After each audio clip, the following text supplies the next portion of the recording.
आप पूरे हॉल में जिन लोगों ने आपने बैठे हुए हैं सबने अपने मन की बात बताई, तो आपके मन की बात में आपने कहा यूसीसी मेरी पीआईएल चल रही है, आपने कहा वक्फ बोर्ड खत्म करेंगे मेरी पीआईएल चल रही है, आपने कहा पॉपुलेशन कंट्रोल लॉ होना चाहिए मेरी पीआईएल चल रही है, करप्शन कैसे खत्म होगा उसके लिए मेरी 5 अलग अलग पीआईएल है, मंदिर फ्री होना चाहिए मेरी पीआईएल चल रही है, गुरुकुल शिक्षा लागू हो मेरी पीआईएल चल रही है, गौ हत्या पे प्रतिबंध लगे मेरी पीआईएल थी, लेकिन सुप्रीम कोर्ट ने कहा है सरकार का काम है, आयुष्मान भारत सब पे लागू हो वो कल ही लगी थी अभी, शायद आज के पेपर में निकला भी होगा, मदरसे बंद हो पीआईएल चल रही है, मुफ्तखोरी बंद हो फ्रीबीज बंद हो चल रही है, घुसपैठियों को निकाला जाए पीआईएल चल रही है, धर्मांतरण रुके पीआईएल चल रही है, मुकदमे का फास्ट ट्रैकिंग हो, जस्टिस विद इन ईयर हो, जस्टिस फॉर ऑल हो चल रही है, एक यंग लड़के ने बताया कि सेकुलर वर्ड खत्म होना चाहिए पीआईएल चल रही है, और जजेस की अकाउंटेबिलिटी हो पीआईएल चल रही है, कंपलसरी एजुकेशन सिस्टम में पीआईएल चल रही है,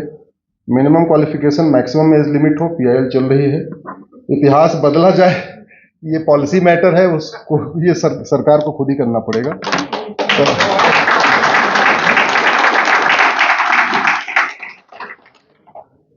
और कुछ बचा होगा तो बताएंगे तो जाके कर देंगे।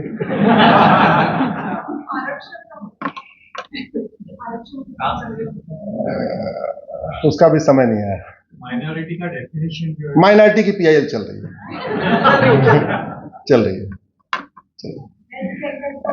ऐसी लगभग 200 पीआईएल है हमारी। मैं पहले इंजीनियर था, आप जैसा ही था, मैं मारुति में था। अभी क्वेश्चन शुरू नहीं, अभी तो मंत्रिमंडल, अरे हाँ बोलिए। हाँ बहुत बढ़िया। आप कब आई? अच्छा,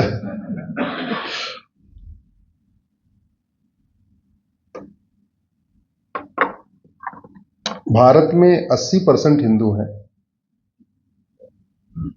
और दुबई में मात्र 15% हिंदू हैं, यही है ना? तो दुबई, भारत में हिंदुओं के साथ जो होता है वो दुबई के हिंदुओं के साथ क्यों नहीं है? वहां तो मात्र 15% है। कभी आपने सुना दुबई में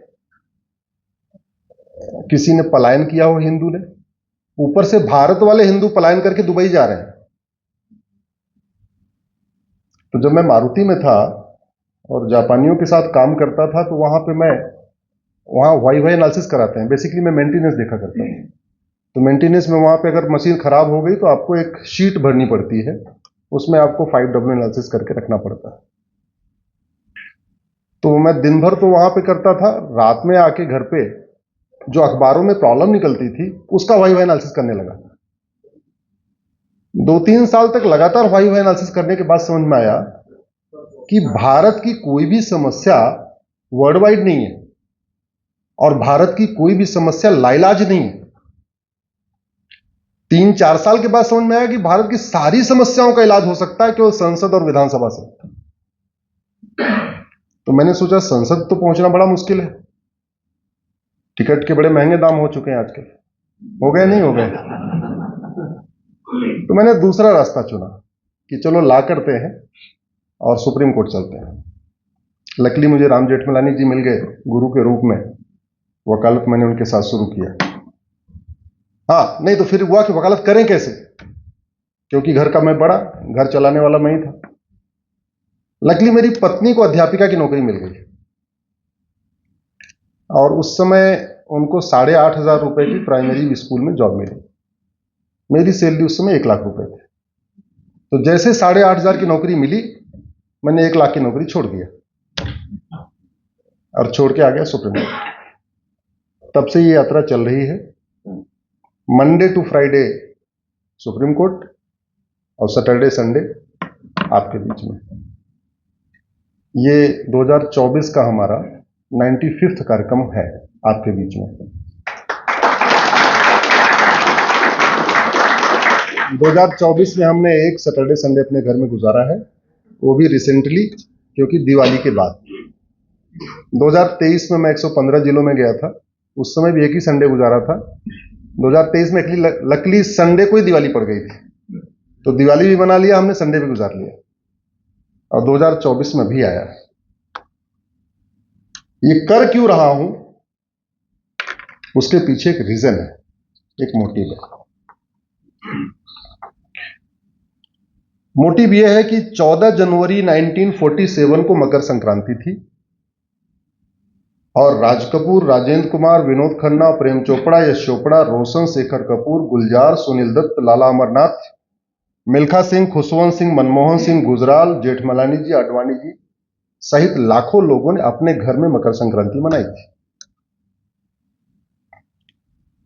उसके बाद 19 फरवरी 1947 को भी शिवरात्रि थी और जितने मैंने नाम लिए इन सब लोगों ने अपने घर में शिवरात्रि मनाई। 7 मार्च को होली थी 1947 को, सबने अपने घर में होली मनाई। 23 मार्च को उगादी, गुड़ी पड़वा, झूलेलाल जयंती थी, अपने घर में लोगों ने मनाई। 30 मार्च को रामनवमी सबने अपने घर में मनाई। 14 अप्रैल को बैसाखी सबने अपने घर में मनाई। 5 मई 1947 को बुद्ध पूर्णिमा सबने अपने घर में मनाई। 3 जुलाई को गुरु पूर्णिमा भी सबने अपने घर में मनाई। लेकिन उसके बाद 31 अगस्त को रक्षाबंधन था, वो रक्षाबंधन नहीं मना पाए और 31 अगस्त को बड़ी बड़ी हवेलियों से निकल के झुग्गी में आ गए। 3 जुलाई तक वो अपनी कोठियों के मालिक थे, दुकान के मालिक थे, मकान के मालिक थे, खेत के मालिक थे, खलिहान के मालिक थे, बड़े व्यापारी थे। और 31 अगस्त को वो झुग्गीवासी हो गए। न दुकान रहा, न मकान रहा, न खेत रहा, न खलिहान रहा, न व्यापार रहा। और ये जितने मैंने नाम लिए हैं, ये मैंने उस समय के एलिट क्लास के नाम लिए। उस जमाने में फिल्म इंडस्ट्री मुंबई में नहीं हुआ करती थी, उस जमाने में भारत की फिल्म इंडस्ट्री लाहौर में हुआ करती थी। इसलिए उस जमाने के जितने हीरो हीरोइन हैं वो इधर के नहीं हैं, सारे वहां के हैं। ये राज कपूर, यश चोपड़ा, प्रेम चोपड़ा, सुनील दत्त और जितने भी हैं, गुलजार, ये कोई भी इधर का नहीं, सब वहां के हैं। क्योंकि फिल्म इंडस्ट्री वहीं होती थी, फिल्में वहीं बनती थी, इधर बनती नहीं थी। हमारा जो भारत वुड था वो भारत वुड लाहौर में था, मुंबई में नहीं था। अब ये बॉलीवुड हो गया। इसीलिए मैं कोशिश कर रहा हूं कि चीजें बदलें, लेकिन हमारे अकेले के बदलने से बदलेंगी नहीं, सबको मिलकर प्रयास करना पड़ेगा, जैसे आज आप लोग सामूहिक रूप से कर रहे हैं।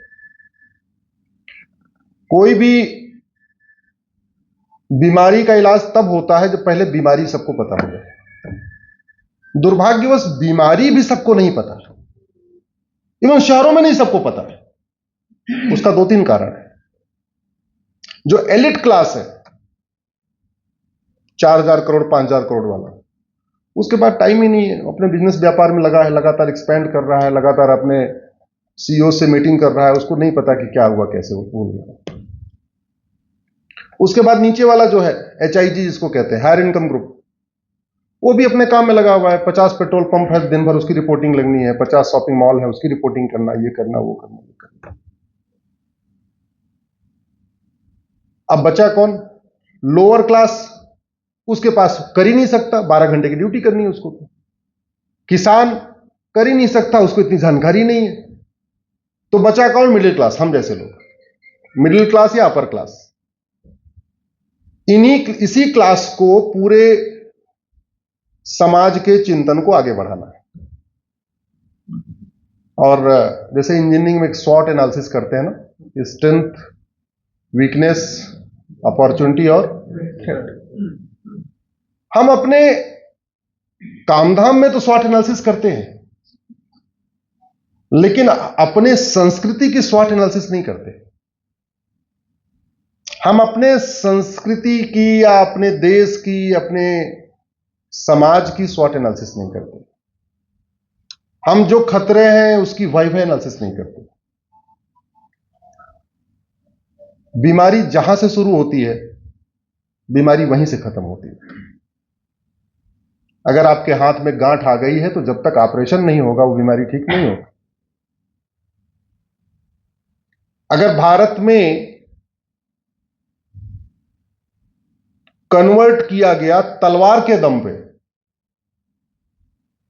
तो जिस स्पीड से कन्वर्जन हुआ उस स्पीड से घर वापसी तभी होगी जब सरकार फिर कुछ ऐसी योजना लागू करे कि लोग अट्रैक्ट होकर घर वापसी करना शुरू कर दें। केवल समाज के दम पे नहीं होगा, बुरा ना माने अगर जो लोग यहां पे घर वापसी का काम कर रहे हैं। आप बहुत करेंगे, क्या करेंगे, 100 लोग कन्वर्ट हो जाएंगे तो 10 लोग, 5 लोगों की घर वापसी करा लेंगे, बस, इससे ज्यादा नहीं करा सकते। जो चीज जैसे होती है वैसे ठीक होती है। अल्टीमेटली भारत में 15वीं शताब्दी में तो एक सारे 100% हिंदू थे। बाबर तक यहां पे 100% हिंदू थे, कोई दूसरा था ही नहीं। और अगर मैं भारत की बात कर रहा हूं, मतलब भारत, पाकिस्तान, बांग्लादेश, आज की डेट में भारत, पाकिस्तान, बांग्लादेश मिला के 66 करोड़ कन्वर्टेड हिंदू हैं। तो 66 करोड़ लोग कन्वर्ट हो गए, आज की डेट में हो गए, पहले तो कमी हुए थे, पॉपुलेशन बाद में बढ़ती गई। अगर हम चाहते हैं कि चलो 66 करोड़ तो छोड़ो, अगर भारत में कुछ लोग घर वापसी करें तो स्वाभाविक सी बात है कि वो समाज के दम पे नहीं हो सकता। समाज का सहयोग चाहिए, लेकिन शासन और सहयोग दोनों चाहिए। दुर्भाग्यवश आज भी भारत में कन्वर्जन को प्रमोट करने के लिए 10 कानून चल रहे हैं। कन्वर्जन को प्रमोट करने के लिए लगभग 300 योजनाएं चल रही हैं। घर वापसी के लिए न एक भी कानून है, न एक भी योजना है। कन्वर्जन कैसे होता है इसको समझिए। झुग्गी बस्ती में सारे गरीब रहते हैं। झुग्गी नंबर 1 में अमर रहता है, झुग्गी नंबर 2 में अकबर रहता है, और झुग्गी नंबर 3 में एंथोनी रहता है। और सबके पिताजी कौन? किशनलाल।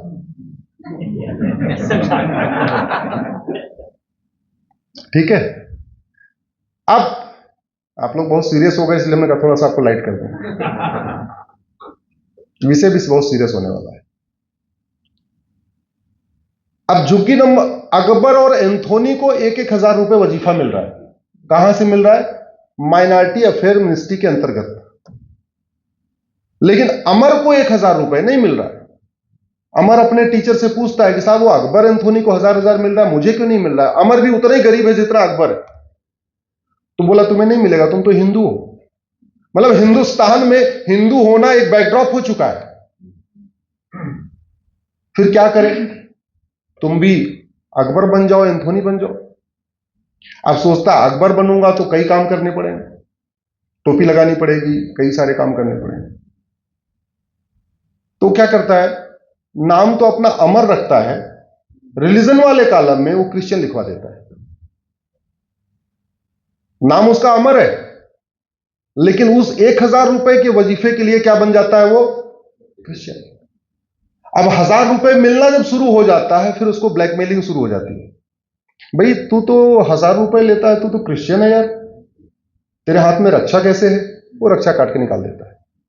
तेरे हाथ में, गले में कैसे है? निकाल देता है। तेरे लड़की है, तेरे माथे भी बिंदी कैसे है? वो बिंदी हटा देती है। तेरे गले में क्रॉस तो है ही नहीं है, तू तो 1,000 रुपए लेता है, फिर क्रॉस पहन लेता है। और ये किसके पैसे से हो रहा है? आपके। ये आपके पैसे से हो रहा है। अमीर हिंदुओं के पैसे से गरीब हिंदुओं का कन्वर्जन हो रहा है, और अमीर हिंदुओं को ही नहीं पता है कि मेरे पैसे का उपयोग क्या हो रहा है।